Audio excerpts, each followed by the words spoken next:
Perkenalan aku dengan dirinya hanya melalui Facebook. Sekejap sahaja rasanya sudah 4 tahun. Dan 4 tahun itu bermacam-macam kisah yang kami kongsikan menerusi WhatsApp. Dia sering ceritakan bagaimana pahit getirnya ketika menyambung pengajiannya dalam peringkat PhD. Aku pula cerita-cerita yang biasa-biasa saja. Cerita tentang pekerjaan aku, kesihatan aku dan juga celoteh anak-anak aku. Ya, dia tahu yang aku ini duda. Dan aku juga tahu dia adalah gadis lanjut usia. Dia lanjut usia kerana terlalu mengejar impiannya dalam pelajaran, sehingga terlupa yang usianya sudah pun hampir mencecah 40 tahun. Sebenarnya dia bekerja sebagai pensyarah di sebuah maktab. Pekerjaannya itu secara kontrak.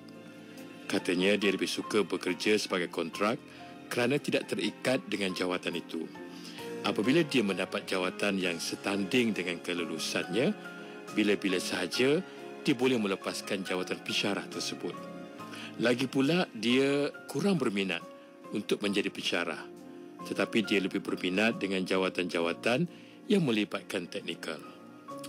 Itulah serba ringkas tentang diri dia. Bagi diri aku pula, aku sudah bekerja. Sudah hampir 18 tahun aku bekerja dengan syarikat pengangkutan itu. Aku hanya sebagai pemandu lori dan dibantu oleh seorang pemandu keduaku. Kami sering bergilir-gilir pemandu lori itu sekiranya dia atau juga aku kepenatan. Maklumlah, kadang-kadang barang yang kami bawa itu terpaksa dihantar ke negeri yang lain yang memakan masa 4 hingga 5 jam ataupun lebih. Jika tidak ada pemandu kedua, dah tentu kami tidak mampu untuk memandu lori sejauh itu.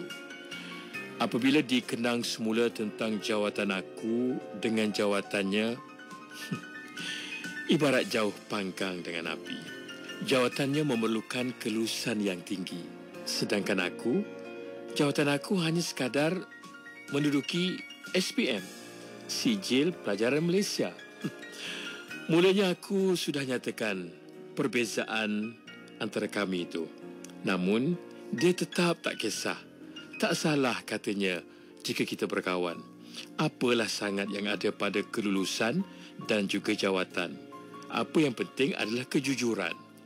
Sejauh mana kami jujur semasa berkawan dan kejujuran itu amat nyata.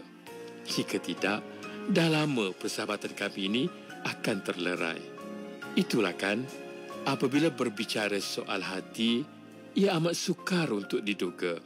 Apa tidaknya, daripada kawan biasa, bibit-bibit cinta sudah mula berputik di dalam hati kami. Tak sangka ya, daripada WhatsApp yang hanya berbual kosong, bertanyakan tentang kerja dan kesihatan, telah bertukar kepada soal hati. Rupa-rupanya dia kesunyian dan tidak berteman lagi. Manakala aku pula, sejak berpisah dengan bekas isteri aku juga perlukan teman. Rasa sunyi juga dunia ini. Walaupun suara anak-anak aku pasti akan membuatkan aku melupakan kenangan lama aku itu buat sementara waktu. Apabila aku berjauhan dengan mereka, kenangan lama aku bersama-sama dengan bekas isteri aku pasti akan terungkap kembali. Kenangan itu seketikanya datang dan menikam kalbu. Tapi biarlah kenangan bersama dengan bekas isteriku itu terus berlalu dan cinta aku terhadapnya semakin berkubur. Tak perlu untuk aku kenangkan lagi. Dan aku harapkan cinta aku yang baru ini dengan teman baru aku itu akan terbina dengan baik. Ya, cinta kami terbina sungguh tanpa dia memandang siapa aku. Aku pula pada asalnya begitu takut untuk meluahkan perasaan cinta itu. Tetapi dia yang meluahkan dahulu isi hatinya pada aku. Aku seolah-olah berada di dalam mimpi dan bagaikan tidak percaya. Aku lihat wajah aku di cermin. Adakah diri aku ini selayaknya untuk dia? Aku bagaikan orang mengantuk yang disorongkan bantal. Aku terima cinta dia dan kami memadu kasih bagai berada di awan biru. Kemanisannya kian terasa sehingga aku menyatakan hasrat hati aku kepada dia.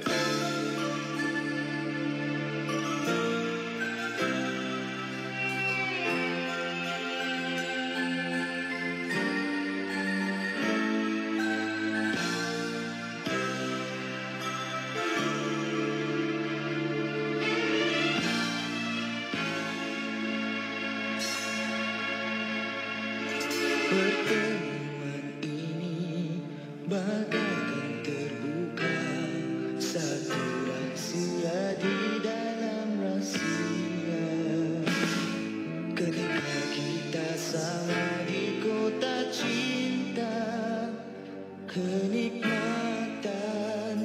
pengabdian yang suci.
Perjanjian sejati dalam suka duka jauh terpisah, terbuka rahasia cinta.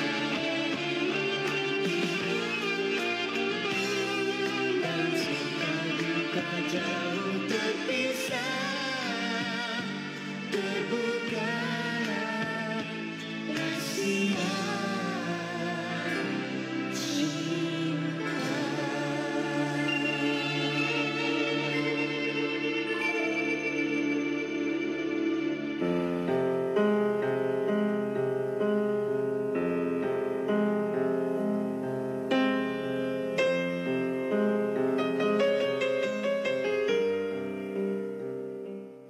Aku mahu mengambil dia bagi menggantikan bekas isteri aku yang telah pun kami berpisah itu. Aku nyatakan hasrat aku itu pada satu malam menerusi WhatsApp. Sebelum itu, aku bertanyakan anak-anak aku tentang pendirian aku untuk berkahwin lain. Dan ketiga-tiga anak aku setuju. Mereka juga tidak menghalang. Begitu jugalah dengan ibu dan juga ayah aku. Mereka sangat setuju setelah aku hidup membujang hampir 5 tahun. Sekurang-kurangnya, makan dan minum aku terjaga. Begitu jugalah dengan pakaian aku. Dibasuh dan pastinya disetrika. Tak seperti selama aku membujang ini. Pakai apa sahaja yang sempat dicapai oleh tangan. Dan makan pula, makanlah apa sahaja yang ada di warung. Anak-anak aku juga hidup susah tanpa ibu. Lalu, aku nyatakan hasrat aku itu untuk mengambil dia sebagai isteri. Dia terima hasrat hati aku itu, tetapi bersyarat. Bersyarat? Ya. Syaratnya adalah biarlah kami bercinta dahulu buat permulaan ini. Di samping itu, kami juga dapat mengenali hati budi masing-masing sebelum kami bergelar suami dan juga isteri. Syarat keduanya, biarlah dia menamatkan pengajiannya dahulu bagi mencapai ijazah PhD-nya. Dia tak mahu pengajiannya terganggu apabila sudah menjadi seorang isteri. Maklumlah, tanggungjawab seorang isteri itu amat berat, terutamanya tanggungjawab terhadap suami. Jika diabaikan, berdosa. Dan aku terima syarat-syaratnya itu. Dalam setahun lebih lagi, dia akan tamat pengajian PhD-nya. Masa itu nanti aku akan menghantar wakil untuk meminang. Mungkin dalam setahun begitu kami bertunang, aku dan dia akan diijab kabulkan. Di situlah nanti akan berakhirnya episod penantian kami setelah bergelar suami dan isteri. Di dalam aku menghitung-hitung pada saat yang bahagia itu, tiba-tiba aku mendengar perkhabaran yang dia akan ditukarkan ke Sabah. Dia perlu bertugas di sana bagi mengisi kekosongan jawatannya. Sebelum dia berangkat ke sana dalam 2 hari lagi, aku dan keluarga sempat ke rumah dia yang berada di pantai timur. Itulah kali pertama pertemuan kami setelah 4 tahun. Cuma kenal di Facebook dan di WhatsApp. Memang orangnya cantik. Sama seperti foto-fotonya yang sering aku tatap selama ini. Semasa penerbangannya ke Sabah, aku bekerja pada hari itu. Waktu penerbangannya pukul 8.30 pagi. Walaupun aku berada jauh ketika itu, hati aku sering berdoa. Semoga dia selamat dalam perjalanan dan dia tidak akan lupakan aku. Maklumlah, bila dah jauh-jauh begitu, apa sahaja boleh berlaku. Semasa dia mendarat di Sabah, dia sempat menghubungi aku. Terpampang di skrin telefon aku, dia telah selamat sampai di sana. Aku bersyukur sangat-sangat. Ceritanya lagi, dia perlu meneruskan perjalanan dengan menaiki bas untuk ke tempat dia bekerja. Dan apabila tiba di situ, dia akan menghubungi aku lagi. Malam itu, aku dengan dia tidak putus-putus berWhatsApp. Dia rasa bimbang di tempat orang. Lagi pula, dia baru di situ. Tak tahu adat resam orang tempatan. Maklumlah, inilah pertama kali dia merantau ke tempat orang. Aku memberi keyakinan kepada dia bahawa dia akan selamat di tempat itu. Lagi pula, dia tidak kesorangan. Ramai lagi orang semenanjung yang juga menetap di sana. Berbaik-baiklah dengan mereka kerana jika kita ada masalah, merekalah yang akan menolong dan membantu kita nanti. Hatinya sedikit tenang apabila mendengar nasihat daripada aku.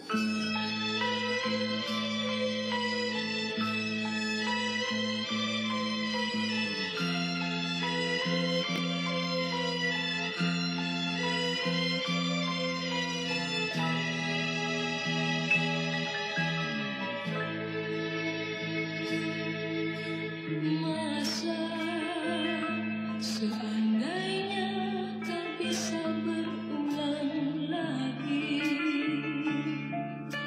malah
tinggalkan kisah duka yang membara. Kini ku mencari arti cinta yang sejati. Hanya kesepian menemaniku sendiri. Kasih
Masa pun terus berlalu. Pada mulanya kami sering berutus berita melalui WhatsApp. Tapi sejak 3 bulan dia di sana, jarang-jarang sudah berita diutuskan buat aku. Kadang-kadang WhatsApp aku pun tak berjawab. Dan sering kali juga 4-5 hari barulah dia menjawab WhatsApp aku. Kenapa pula dengan dia ni? Aku sudah mula bertanya-tanya. Dia sibuk ke? Atau dia sudah mula untuk nak lupakan aku? Akhirnya Facebook aku yang menjadi rakan kepada dia sudah disekat. Aku sudah tidak boleh melihat foto dan berita-beritanya lagi. Aku tak pasti kenapa.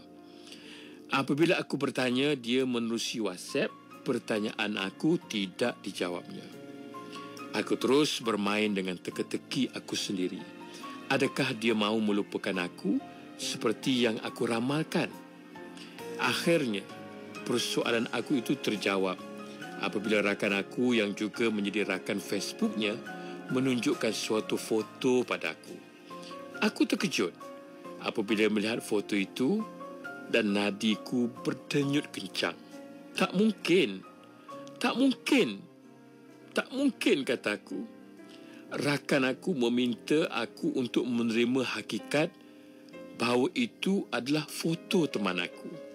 Dengan hati yang kecewa dan remuk redam, aku renung gambar itu. Gambar itu menunjukkan dia bersama pasangannya duduk bersanding di atas pelamin. Majlis diadakan di rumahnya tanpa pengetahuan aku. Aku rasakan nak rebah dan tubuh aku sangat lemah. Sampai hatinya dia. Sampai hati. Air mata aku mengalir tanpa aku sedar. Tak henti-henti. Patutlah selama ini dia membisu. Rupa-rupanya dia ada pengganti. Ya Allah. 4 tahun aku bersama-sama dengan dia. 4 tahun. Bukannya sekejap. Tapi kini semua sia-sia belaka. Penantian aku berakhir dengan kecewa. Pada malam itu juga aku berhubung dengan dia melalui WhatsApp. Aku ceritakan apa yang telah aku saksikan. Aku ucapkan tahniah dan semoga dia berbahagia dengan jodohnya itu. Malangnya, semua itu dia nafikan dan menuduh aku mengada-adakan cerita tanpa bukti. Sebenarnya aku ada foto persandingannya yang aku simpan di dalam galeri foto aku. Tetapi aku sembunyikan kerana aku nak lihat sejauh manakah dia berpura-pura dengan aku. Ya, betul. Sehingga ke hari ini, dia masih mengaku yang dia belum berkahwin. Sedangkan di Facebook suaminya dah keluar macam-macam foto mereka berdua. Aku hairan kenapa dia masih tidak mahu mengaku, sedangkan aku punya bukti yang cukup nyata. Apakah mungkin tindakannya itu untuk menutup cerita lama kami? Terutamanya syarat-syarat dia kepada aku sehingga kami tidak boleh bertunang dan berkahwin. Tak perlulah kau nak sembunyikan apa-apa lagi. Semuanya sudah terang lagi bersuluh. Kononnya kau dapat menerima aku walaupun aku berjawatan rendah. Tapi itu semua dusta belaka. Kononnya kau tak pandang pangkat aku dan kedudukan. Itu juga kau tipu. Setelah aku selidiki, rupa-rupanya suamimu itu adalah bos di tempat kau bekerja. Tahniah. Ya, dia memang layak untuk dirimu sehingga tanpa syarat untuk menjadi suamimu. Sedangkan pada aku, berbagai syarat diberi sebagai tanda yang kau tak sukakan aku. Baiklah, kini barulah aku sedar selama ini dirimu hanya berpura-pura, hanya bertopeng, hidup menipu tentang cinta kita.